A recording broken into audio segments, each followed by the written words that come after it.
Mensaje de Osvaldo García de la Concha a Alberto Einstein en La Cósmica. Osvaldo García de la Concha: no se concibe, ilustre maestro, cómo su prepotente genio no se haya indignado ante una naturaleza tan desquiciadamente concebida. Dice el eminente matemático y gran filósofo Henry Hermann Weyl en su obra ¿Qué es la materia? También puede transportarse a la teoría especial de la relatividad la representación del electrón como una esfera substancial rígida. En esa forma sirve de fundamento a la teoría electrónica de Lorentz, pero rigurosamente, desde luego, solo en el caso de limitarse los movimientos a los uniformes y rectilíneos. Por todo esto, yo entiendo, y es lo que le pregunto a usted, como preguntando al genio más preclaro en este momento de la civilización, que el eminente físico a que me he referido confunde como a todas luces lo descubre el espíritu menos exigente. La relatividad especial con la que se cumple en el sentido tridimensional de los campos. Una relatividad concebida dentro de esa ideología es contraria al pensamiento del genio, a la naturaleza misma, porque entonces el tiempo no tendría ninguna variación y el intercambio electromagnético, cuando la teoría dualista fuese un hecho real de la naturaleza, no podría verificarse. No habría, en una palabra, aquel exceso de inercia por el que el campo electrónico es continuamente regenerado por aquel magnetismo, digámoslo así, ilusorio del espacio. Se ha cumplido lo necesario, es cierto, para que la rigidez electrónica pueda tener un efecto ideológico. Pero la mente, el espíritu, quiero decir, cultivado en los principios de la ciencia moderna, no lo puede concebir dentro de un dominio relativista, en la misma medida que lo acepta el profesor Weyl en el párrafo citado. En mi concepto, ahí solo hay una verdad intelectual, o más bien, si se quiere, una inventiva de la imaginación, de la inteligencia y el buen sentido deben rechazar por incongruente. Ese recinto es, dentro del concepto moderno imperante, un campo euclidiano en donde se cumple una mecánica eminentemente clásica. Por otra parte, la conservación de la energía dentro de ese cuadro tan caprichoso, tan absurdo, y en el cual usted no deja de tener alguna responsabilidad, ilustre genio, no puede cumplirse bajo los auspicios ontológicos de aquella compensación universal continuamente engendrada por dos factores de su maravillosa teoría: el tiempo y el espacio. El primero, el factor tiempo, que para mí es, ya que no para usted, mi insigne maestro, el factor generador por excelencia, estaría marcado por un ritmo constante dentro de un espacio permanente, siempre el mismo. Quiero decir, en toda la amplitud tridimensional del campo. Dentro de un continuo semejante, repito, ambas energías, la eléctrica y la magnética, tendrían un mismo comportamiento, una misma dinámica, esto es, una misma forma e idéntica densidad. Serían de la misma naturaleza y ambas lógicamente eléctricas. No parece sino que en un medio clásico la generación del campo magnético es imposible, o por lo menos que este es la misma esencia electrónica y de cualidades dinámicas contrarias al núcleo central o primitivo, cuyo movimiento ha engendrado a aquel desde la profundidad infinita de la nada, en medio de un espacio vacío, todo principio substancial. No se concibe, ilustre maestro, como su prepotente genio no se haya indignado ante una naturaleza tan desquiciadamente concebida. He ahí el absurdo de aquella relatividad tan impropiamente llamada especial y la incongruencia al mismo tiempo de haber sido ella engendrada por un movimiento uniforme. No parece sino que el profesor Will, a quien yo rindo culto de respeto y admiración, de lo cual no estoy arrepentido, pues sus ejecutorias de sabio y de filósofo yo las he hecho valer con todo el mérito que ellas tienen en un lugar preferente de mi obra inédita, la cósmica. No parece, repito, sino que el sabio profesor olvidó que las coordenadas tridimensionales son funciones que tienen un mismo comportamiento dinámico dentro del campo en movimiento que ellas expresan. Ha surgido, no cabe duda, en medio de este absurdo de la relatividad constante o sin ninguna variación, un campo dieléctrico aportado, parece, por algún fiat divino que la razón y el buen juicio con el que ha culminado la ciencia en este momento de su historia deben rechazar. La concepción de una arquitectura semejante para la energía, dado el caso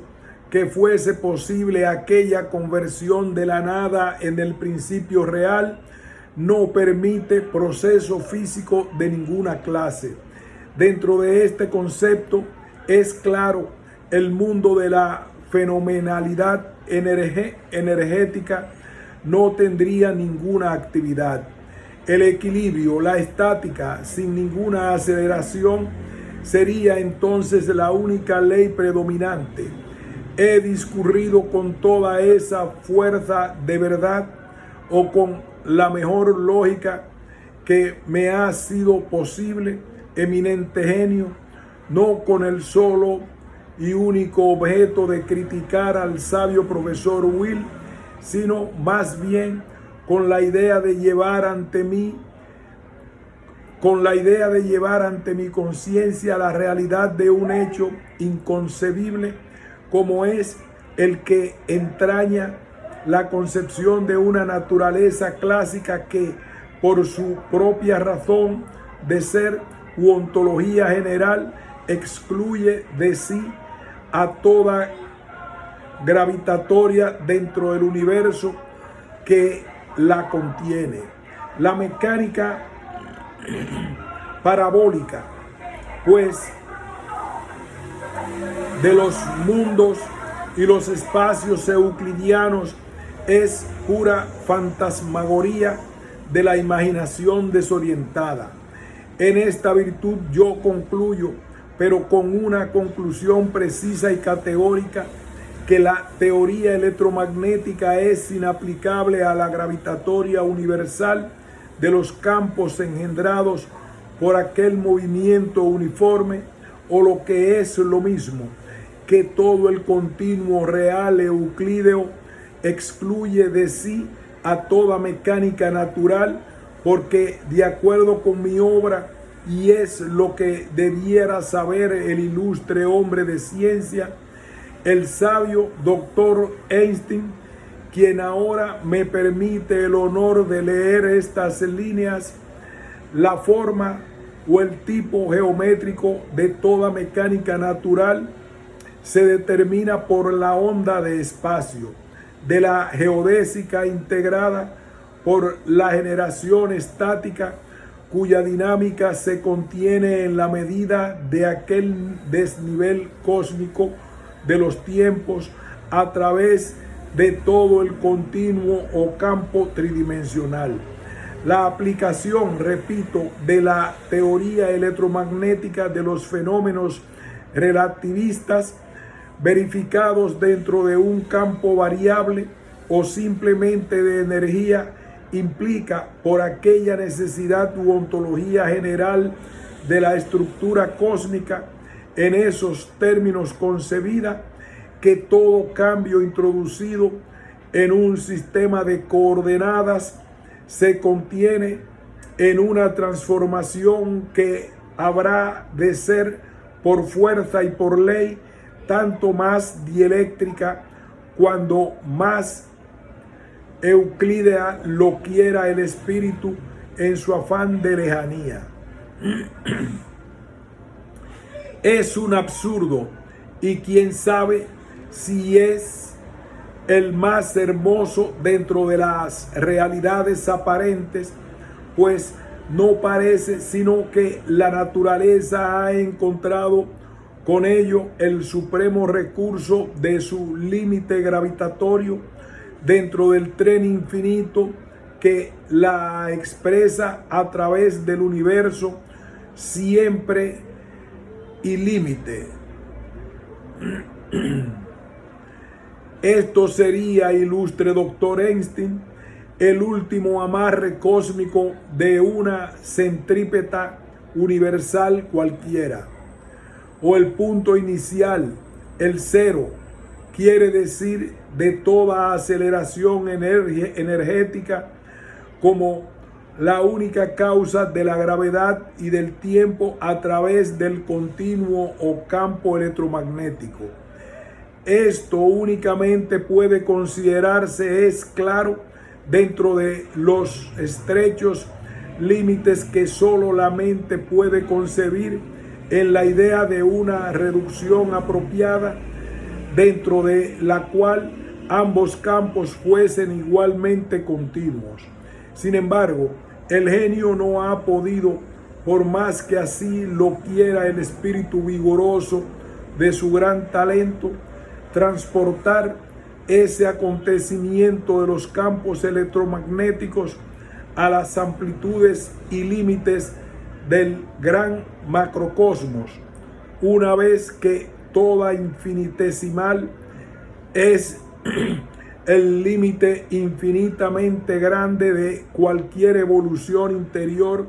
del segundo orden. La teoría electromagnética, pues, en ningún recinto, por muy estrecho que éste sea, podrá darnos la visión de un campo único para las actividades energéticas y los fenómenos gravitatorios. Siempre será, aún en los colindes ideológicos de lo puramente pequeño, un campo heterogéneo en el cual cada elemento electrónico condiciona al espacio en la medida magnética de su propio campo. En el propicio elemental, quiero decir, ilustre profesor, es más bien, si se quiere, un campo de repulsión por el que el pensamiento puede concebir un pleno infinito en la medida de una continuidad estática sin ninguna mecánica natural que lo contrariese.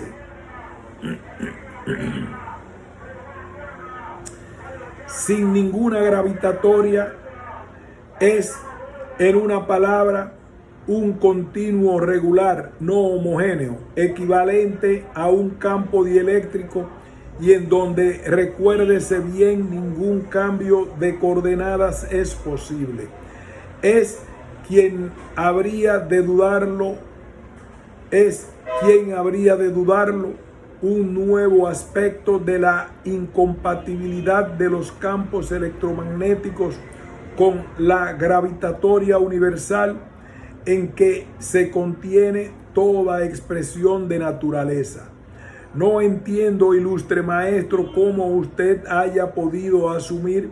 una responsabilidad que trasciende con tanto error en el campo de la ciencia.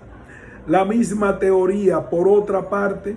la teoría dualista del magnetismo y la electricidad, constreñida a sus propios límites de energía o sin ninguna pretensión gravitatoria, demanda por su propia razón de ser y existencia la realidad de un núcleo o nudo energético, como si fuera el sujeto firme de una substancia en la medida del último sillar eléctrico frenado por su propio campo. Pero esto inmediatamente lo desvanece en nuestro pensamiento de hace un momento. Toda diferencial es el límite infinitamente grande de cualquier evolución interior de segundo orden. Esto implica, ilustre genio, sabio eminente de todo mi respeto y culto, que la dinámica intraelementalmente electrónica no puede cumplirse sin la generación de los campos correspondientes, y que al fin todo espacio pleno de esta energía no podrá jamás contener aquel sillar. Es, en una palabra, una ilusión la teoría electromagnética, mientras el pensamiento sostenga la tesis de guardarle en el gran libro de la ciencia como un elemento ontológico en sí mismo y diferente del espacio de su gran genio. Ilustre maestro, rechazar la teoría electromagnética más oportunamente, o por lo menos no haberla aplicado a la gravitatoria universal. Yo, por mi parte, he resuelto, ilustre profesor, en mi obra La Cósmica, este problema de la naturaleza que, dicho sea de paso, hasta ahora había sido un problema inmente, no resuelto, fuera del espíritu de una imaginación elucubradora y acomodaticia, o en realidad de su propio lugar cósmico.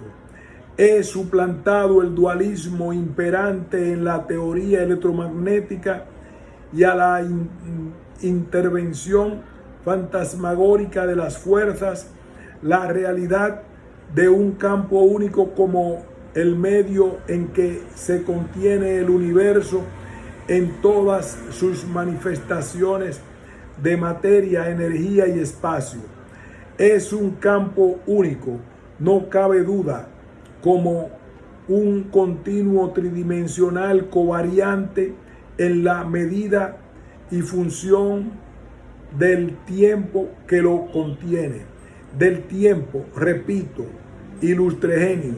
como aquel factor cósmico de reposo y por el que todo espacio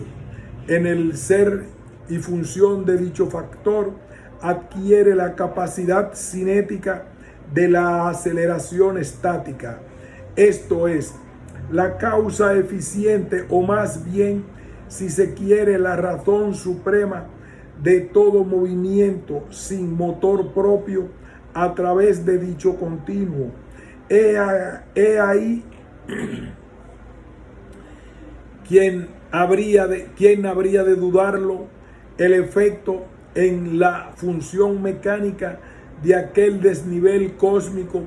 ya referido en este mensaje. Es la onda de espacio, la trayectoria natural, quiero decir, integrada en toda su longitud y forma por una continua diferencia de aquel factor de reposo, mi tiempo, cuyas son funcionalmente. Es la onda de espacio, la trayectoria natural, quiero decir, integrada en toda su longitud y forma por una continua diferencia de aquel factor de reposo, mi tiempo, cuyas son funcionalmente todas las manifestaciones sensibles de la naturaleza. Es que todo cuerpo abandonado a sí mismo no sigue la trayectoria del espacio a la materia, sino la que lo conduce de un tiempo a otro tiempo en aquel tren relativista indispensable para la realidad mecánica de los procesos cósmicos. ¡Ah, qué lástima que yo no pueda transcribir aquí todo lo que a este respecto refiere y demuestra mi obra, La Cósmica! Pero no importa, que el genio ha de saberlo todo con un solo trazo o detalle que descubra de las cosas. Mi continuo tridimensional covariante fundamentalmente expresa que en todo espacio tetradimensional la cuarta dimensión es superflua, o lo que es lo mismo, que ello solo determina una circunstancia exterior de la naturaleza, una coordenada sin ninguna representación gráfica en el esquema general que la organiza ante el pensamiento. Es que el ritmo de un reloj, por ejemplo, no forma parte del proceso cósmico interior con el que todo espacio se contiene a sí mismo como un estado permanente o de reposo en medio de la variación infinitamente continua del tiempo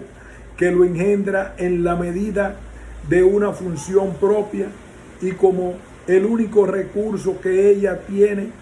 la naturaleza, para determinar esta clase de magnitudes en medio de todas sus maravillas, las cuales, no está de más repetirlo ahora,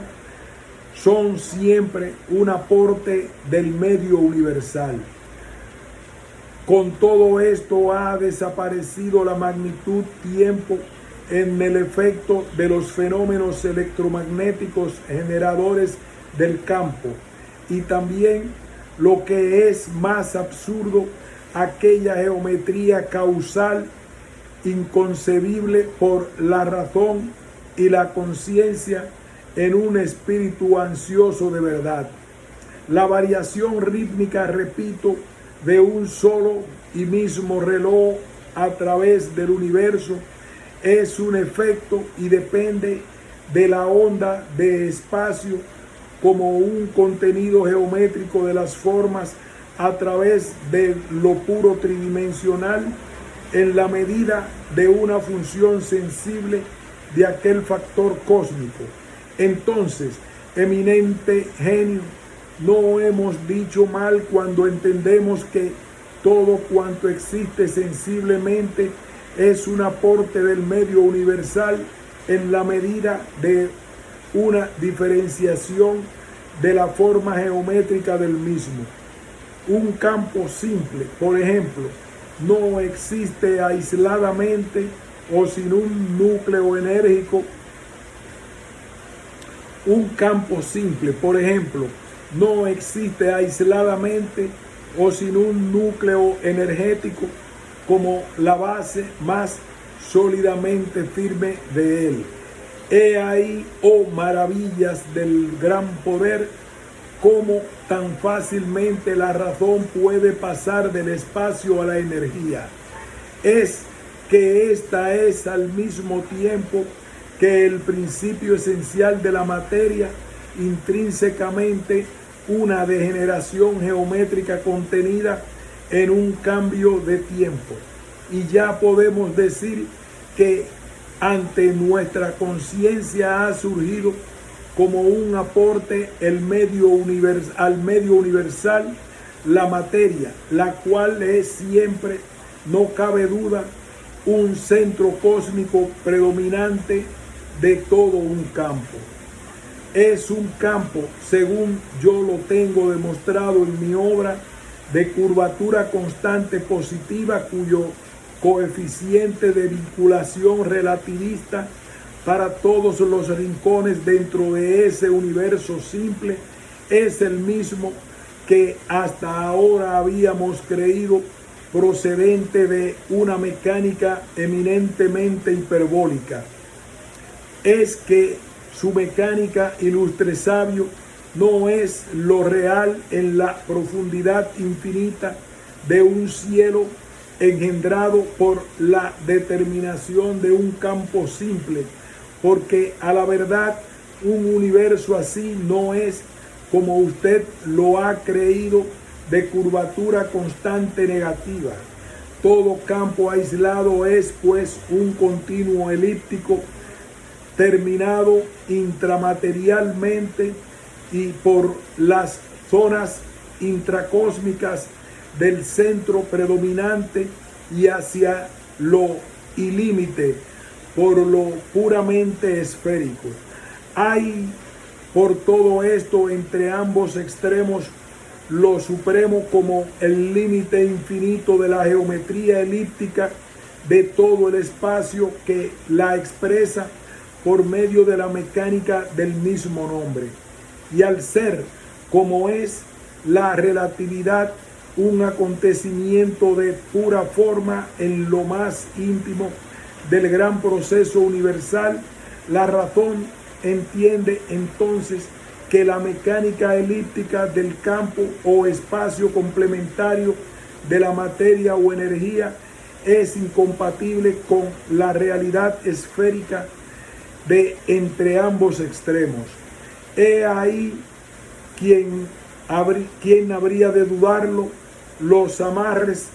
supremamente infinitos de la naturaleza en todas sus manifestaciones más simples de energía y espacio. Empero, todavía hay más, ilustre profesor. Un punto en medio del cielo siempre será, sobre todo en el instante del choque o encuentro, un punto que conviene a muchos campos. Surge ahí, y esto lo tengo yo demostrado palmariamente en la cósmica, la concurrencia e incompatibilidad de los tiempos diferentes para un espacio único, en un conflicto que la ley natural resuelve ontológicamente por medio de un ensanchamiento del cielo. Habida cuenta, por supuesto, que todo tiempo se corresponde con su propia función de espacio, esto no podría resultar de otra manera. Dentro de un cielo semejante, engendrado en el efecto y función de un tiempo múltiple, se cumple, y ahora como siempre hablo de acuerdo con mi libro La Cósmica, una mecánica muy complicada, generalmente oscilando entre lo puro y lo cuasi hiperbólico de un espacio de curvatura constante negativa y sin ninguna vinculación relativista con las zonas cósmicamente más circunvencinas de los centros celestes. Dentro de estas vecindades impera la forma elíptica y por consiguiente la armonía relativa de centro a centro en medio del gran consorcio infinito. Es que el coeficiente einsteiniano no es, repito, como lo ha creído el genio, usted mismo, ilustre maestro, de procedencia hiperbólica, sino elíptico. La realidad hiperbólica o cuasi hiperbólica es sólo del cielo y nunca jamás de las estrellas, de los mundos y de la materia en general, bien sea esta en su forma físicamente grosera o en la de aquel destello energético en medio de la profundidad de su espacio. La no vinculación de los continuos interestelares hiperbólicos como la gravitatoria elíptica de los que están cosmológicamente en la mejor vecindad con las concentraciones celestes implica ipso facto una incompatibilidad de las dos formas geométricas por la que, según mi obra, estas son recíprocamente impenetrables. La primera, en el acto supremo de su formación, ya lo hemos dicho, produce un estiramiento del cielo en todo sentido como un aumento de la capacidad tridimensional de los espacios intergravitatorios en las formas elípticas. Es, ¿por qué no habríamos de decirlo?, el choque geométrico de dos naturalezas o la conflagración de dos mecánicas diferentes, pero sin embargo continuas, por medio de una zona de transición como un recurso de engrampe para entre ambas. El espacio superelíptico produce entonces, por aquella razón ontológica de su propio incremento tridimensional, un cierto empuje cósmico a través de todo el universo en la medida y en la forma de aquella fuerza centrífuga como la primera condición de la dinámica interastral. Es la mecánica que se ha de cumplir ipso facto de la verdad relativista para la conservación y garantía de la armonía universal, o aquella por la que dentro del gran macrocosmos ninguna estrella tendrá tiempo de chocar con otra. Hay, por lo tanto, un apretamiento cosmológico a través de lo infinito, esto es, la centrífuga y la centrípeta entre los cielos y los campos elípticos de la gravitatoria astral. He ahí como la gravitación newtoniana, que tiene toda su validez formal en la relatividad de Einstein, no tiene, sin embargo, ninguna verdad dentro de un universo puramente relativista. El enunciado de la ley que la expresa y el valor numérico de las masas son, pues, muy otros, y han de venir todas las modificaciones a este respecto de acuerdo con lo que se refiere y se demuestra en mi obra. Yo he demostrado en ella la falsedad clásica de la gravitación universal y hasta, si se quiere, la imposibilidad cósmica para determinar las masas planetarias. Es que mientras se sostenga el concepto clásico dentro del realismo de la ciencia moderna, la dinámica de los sistemas celestes solo implica un absurdo inconcebible, pero la pesantez, sin embargo, con muy poco error sensible, puede aceptarse como una verdad cosmológica no incompatible. Esa obra, que es la misma a que me he referido, mi obra, ilustre maestro, y que ya tantas veces me he permitido citar ante usted, comprende, después de haber demostrado la forma pitagórica de los medios de Gauss, 1000 cosas más que no puedo hacer aquí explícitas porque ello sería, no cabe duda, rebasar el límite de este mensaje. Mientras tanto, reciba usted, ilustre genio, los respetos y consideraciones de un servidor que ha de responderle siempre con estas simples generales de ley. Fin de esta carta.